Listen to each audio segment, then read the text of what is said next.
Hi, welcome to Marshall U. I'm Sean Hill, and in this video I've got a few tips to help you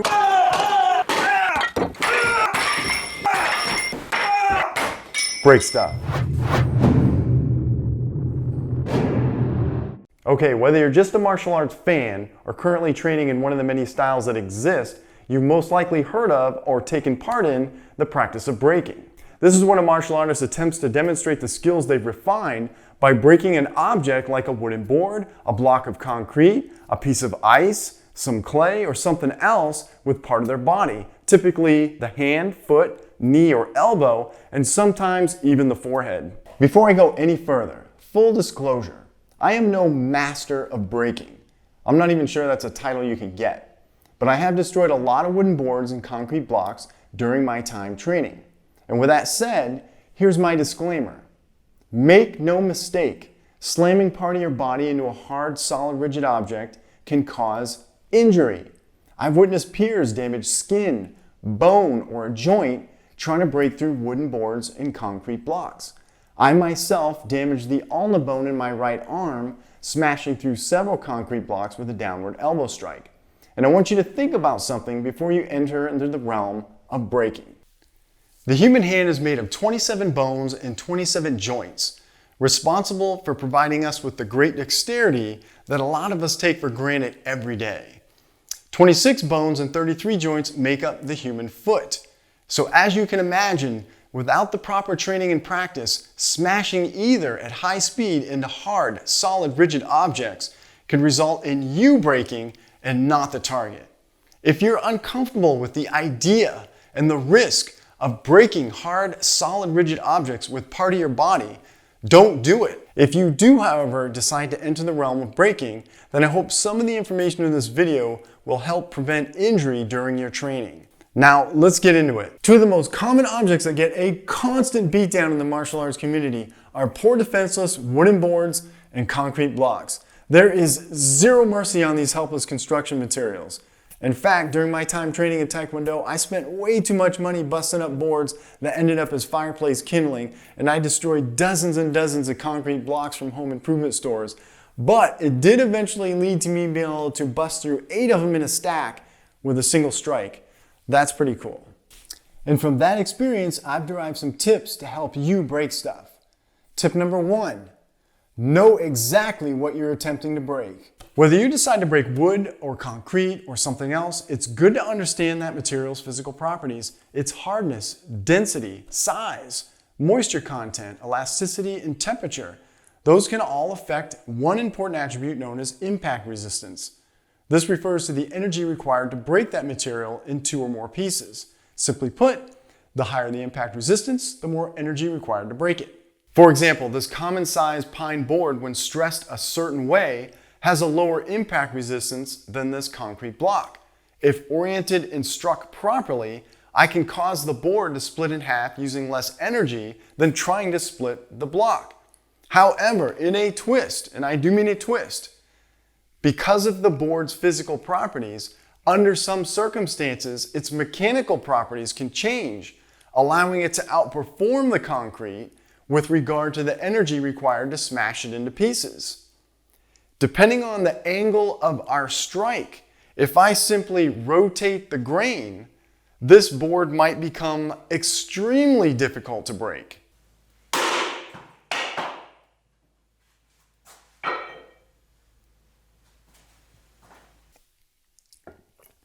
Wooden boards and concrete blocks are also affected quite a bit by moisture. Their physical properties allow water to collect inside the material itself, which then alters their mechanical properties. A wet board tends to bend more before breaking.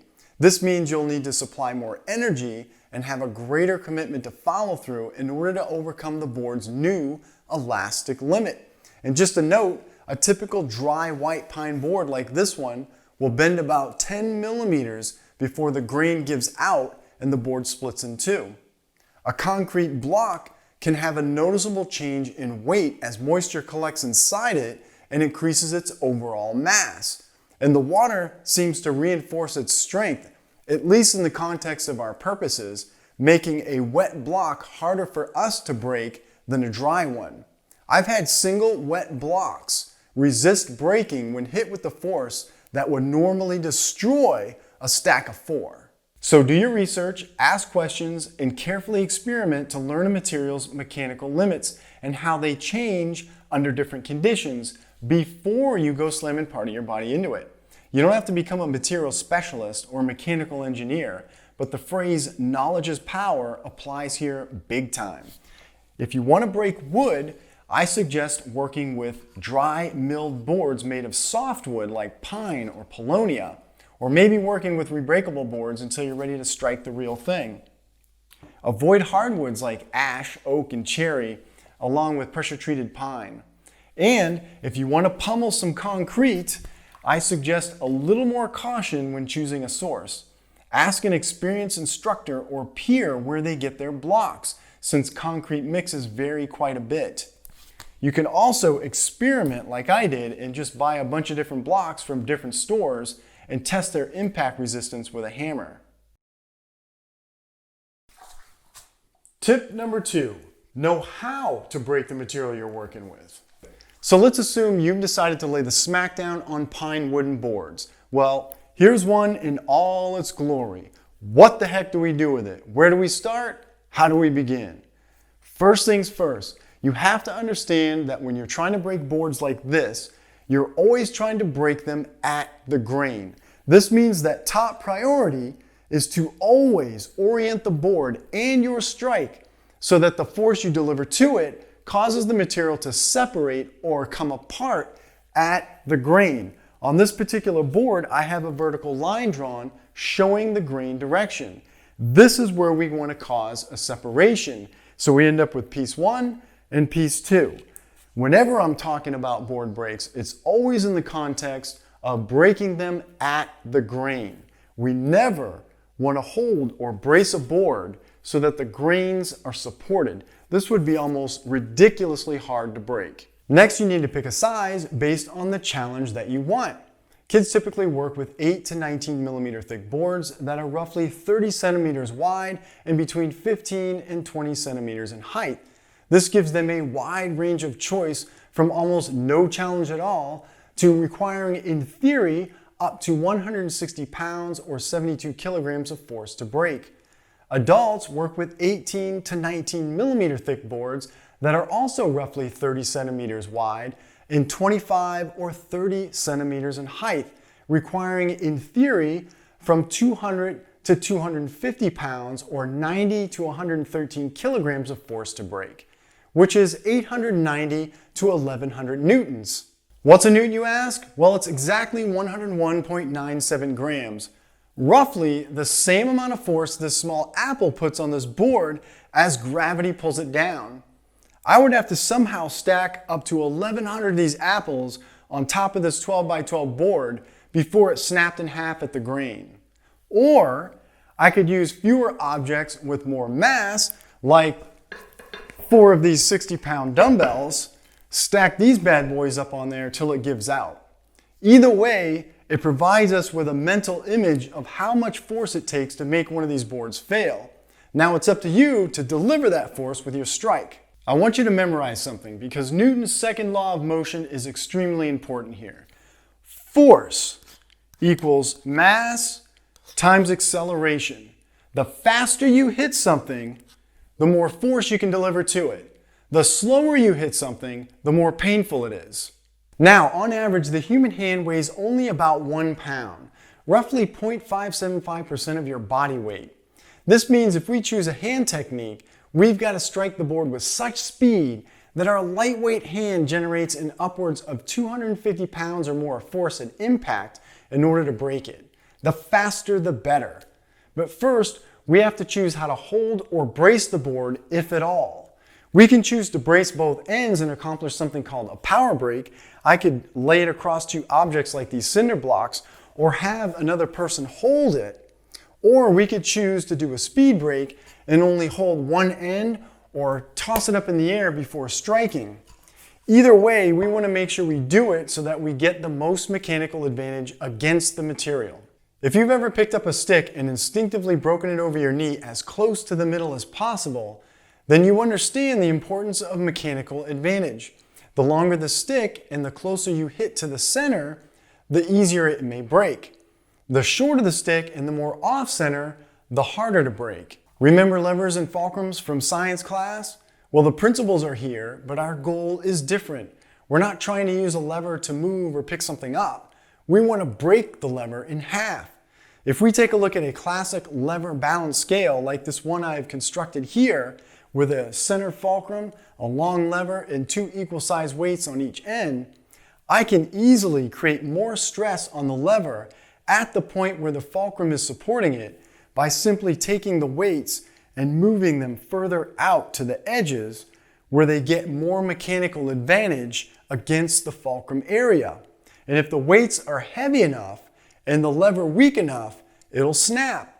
If we take this whole model and flip it upside down, the fulcrum becomes our striking point and the weights become the braces that hold the board. So when holding boards in place, or any material for that matter, we want to do it in such a way that we get the most advantage over its mechanical strength. For wood and concrete, we want to brace them as close to the edges as possible and strike through the middle. And I would argue, even though I'm not an expert at physics, that mechanical advantage still applies to speed brakes, even though the boards aren't held in place at all.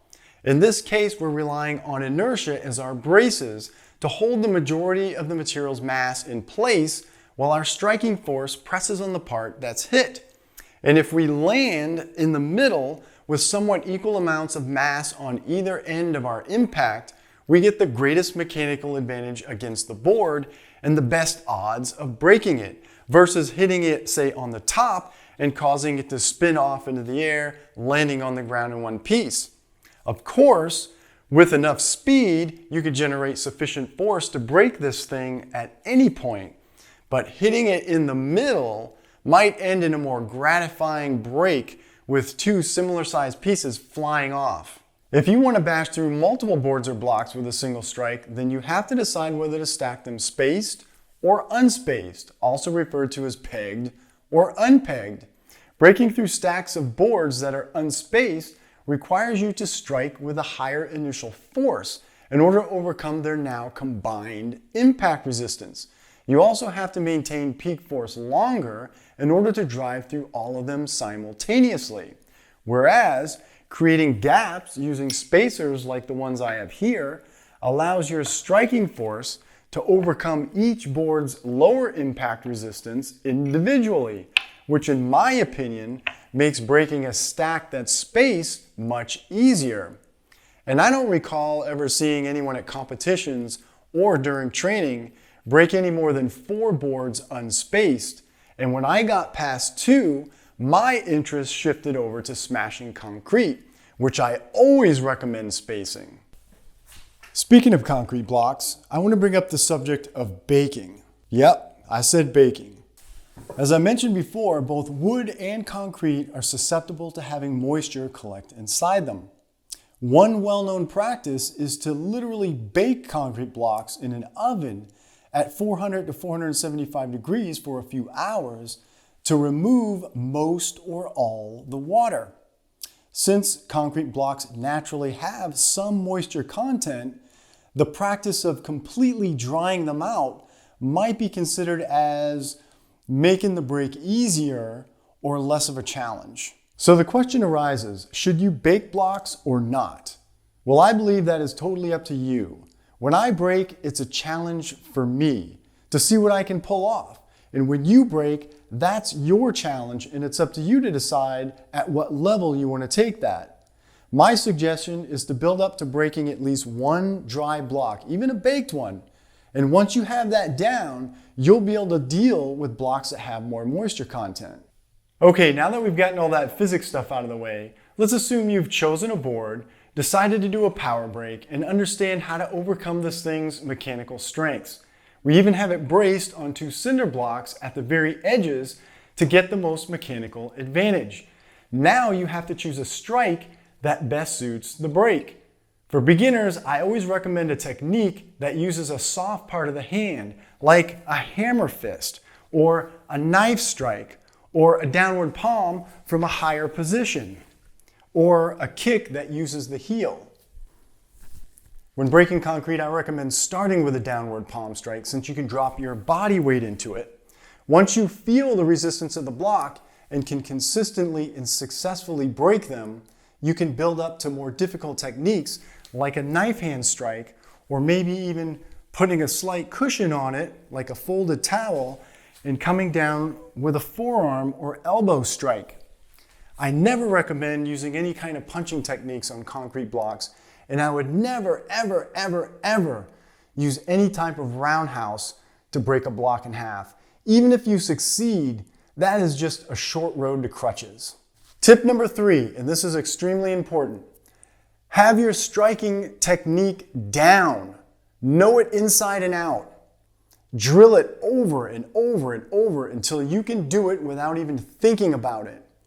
Trust me, when you're about to slam part of your body into a hard, solid, rigid object, every little nuance counts.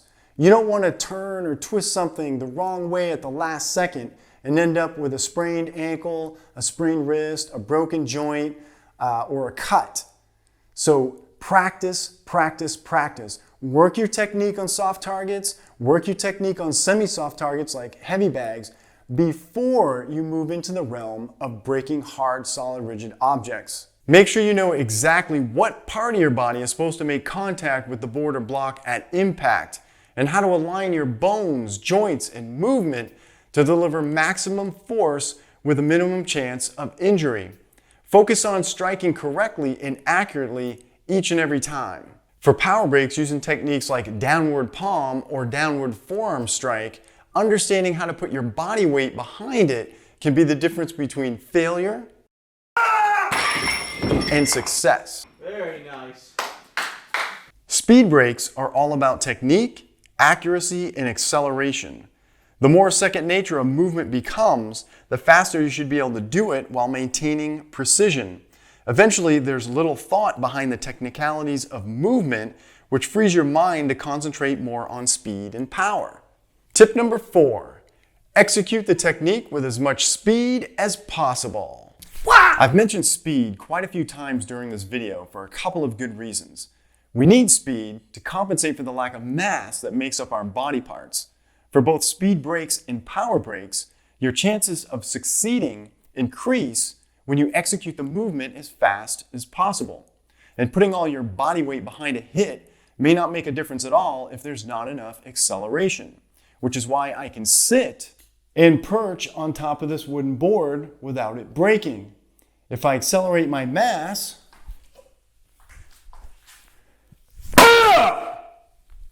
it fails.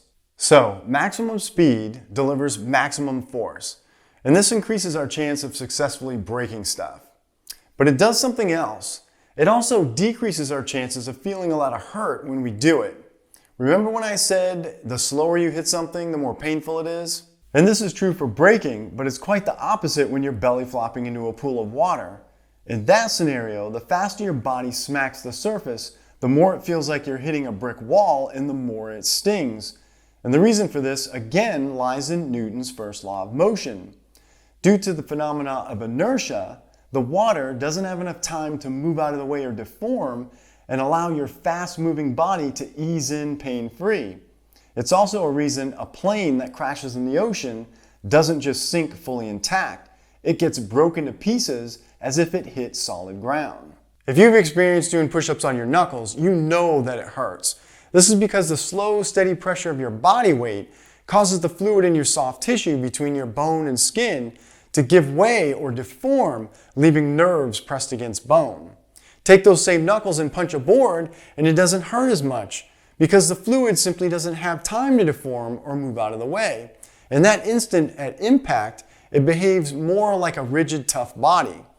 And you can feel the difference when a lack of confidence causes you to slow or pull your strike at the last second. You hit, but the only result is pain. Tip number 5, strike your target with the intention of going through it.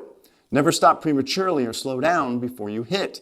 Aim beyond it and follow through. If your intention is to only hit the board or block, that's what's going to happen. You'll hit it, but your hand or foot will just bounce off, leaving you in pain and lacking confidence.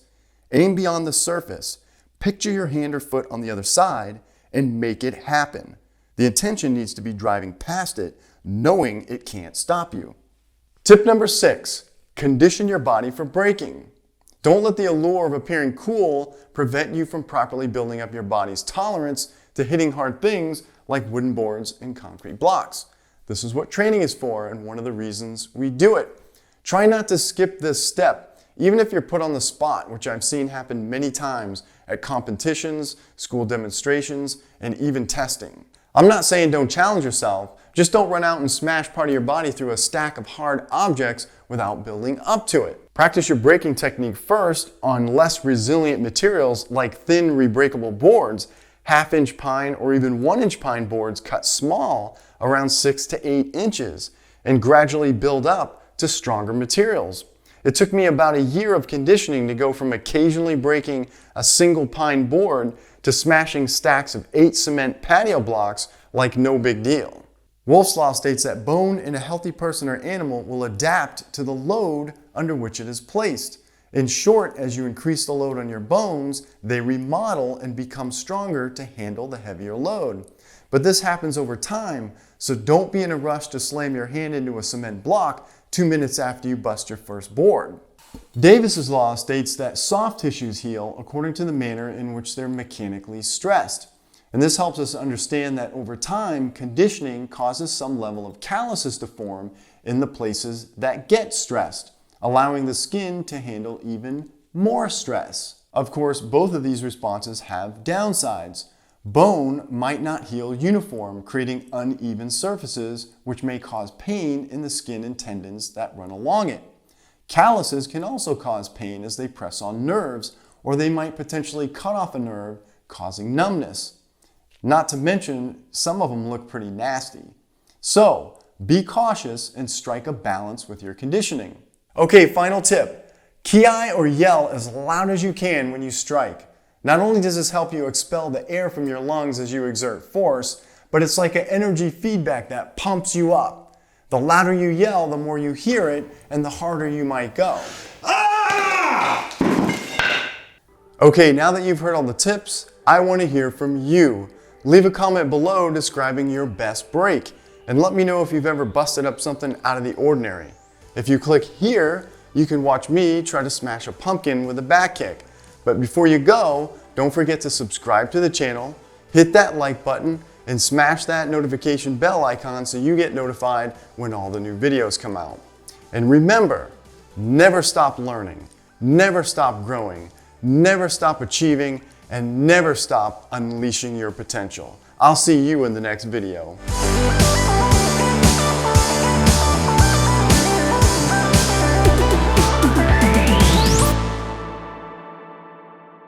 I'm pretty curious to see if I can break a board by accelerating an apple.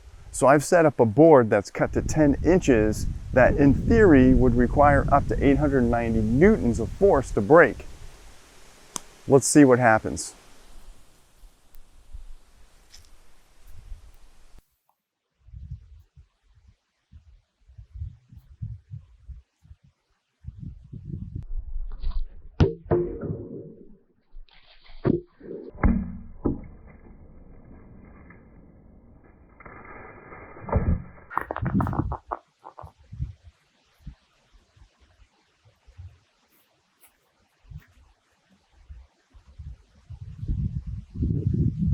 No go. All one piece.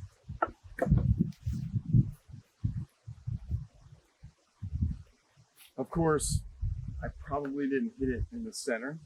It looked like it hit on the top and just kind of knocked it off. But we'll review the footage and find out.